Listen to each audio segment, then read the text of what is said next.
Picture this. It's August 2025. A major bank makes a move that, honestly, felt incredibly forward-thinking at the time. They fired exactly 45 customer service employees. And the reason? It was super straightforward. They decided an artificial intelligence could just do their jobs instead. Now, 45 people, right? That isn't some massive corporate restructuring, but it's a very deliberate number. We're not talking about hypothetical roles here. These were real people sitting at real desks, untangling real customer problems every single day. But the bank ran the math, they looked at the latest AI models and thought, you know what? These 45 human beings, we don't need them anymore. They honestly believed the technology was ready to completely take the wheel. But here's the massive twist to this whole thing. Exactly 3 weeks later, literally just 21 days after making this super confident data-driven choice, the bank comes out and admits they were completely wrong. They actually reversed course, owned up to the mistake, and hired those exact same employees right back. And you know, this perfectly sets up the central question for our explainer today.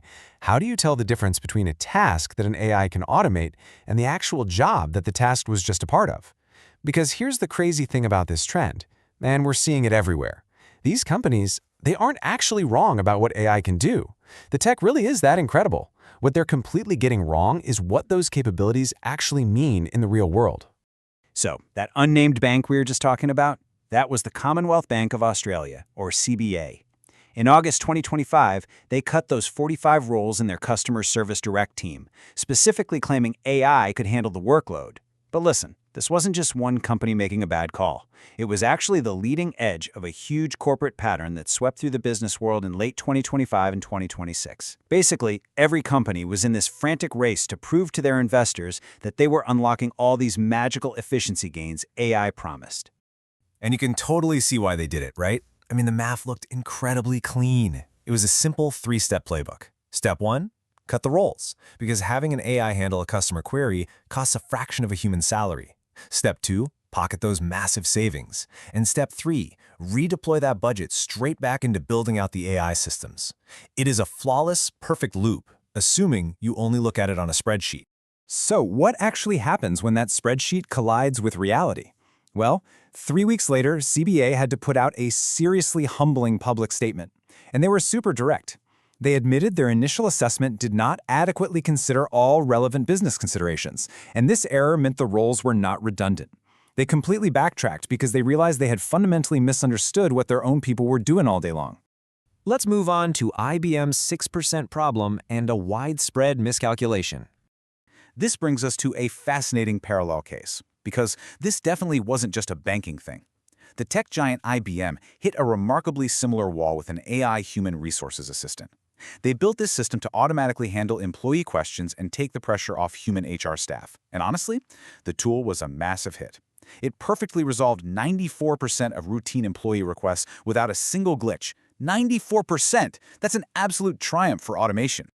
But that leaves a really crucial 6%. What exactly was in that remaining chunk?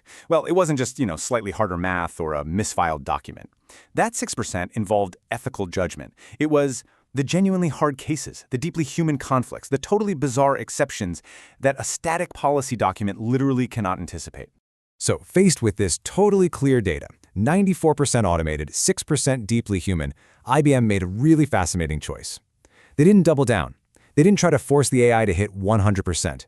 Instead, they recognized how incredibly valuable the humans handling that 6% were. So they actually announced plans to triple their entry-level US hiring in 2026. And this just brilliantly captures the long-term thinking you need here. IBM's chief HR officer, Nicole Lamoro, put it like this. If we don't continue to invest in entry-level hires, what happens in 3 to 5 years? There's no pipeline. Think about it. If AI does all the routine stuff, how do your humans ever get the experience they need to handle that incredibly complex, high-stakes 6%? You can't just hollow out the bottom of your workforce and expect the top to magically stay strong. Which brings us to the next section, a widespread corporate mistake and the macro data. So we have CBA and IBM.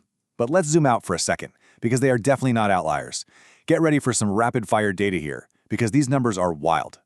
The workplace planning firm OrgView ran a massive survey and found that 39% of business leaders had actively laid off employees specifically because of AI. Almost 4 in 10 leaders seriously thought they had found the ultimate corporate cheat code. But here is the truly shocking follow-up to that.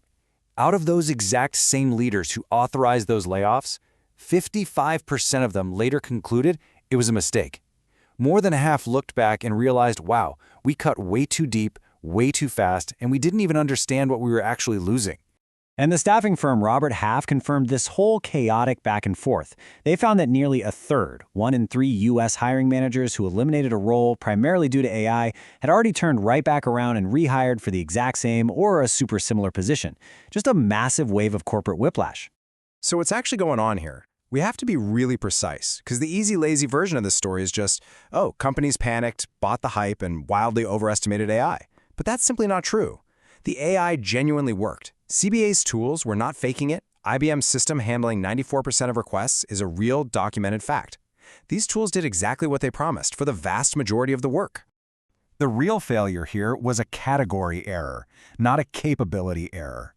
A category error is basically a semantic or logical breakdown.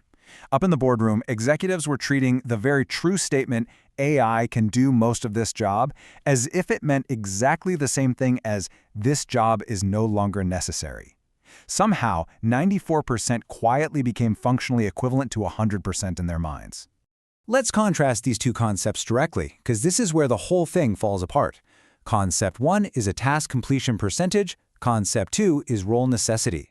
A job isn't just its median task repeated 100 times a day, right? Just because you automate the most common task doesn't automatically mean you don't need the role itself anymore. Because a job is also this. It's that 6% we've been talking about, the 6% that literally nobody ever bothers to put in the official HR job description.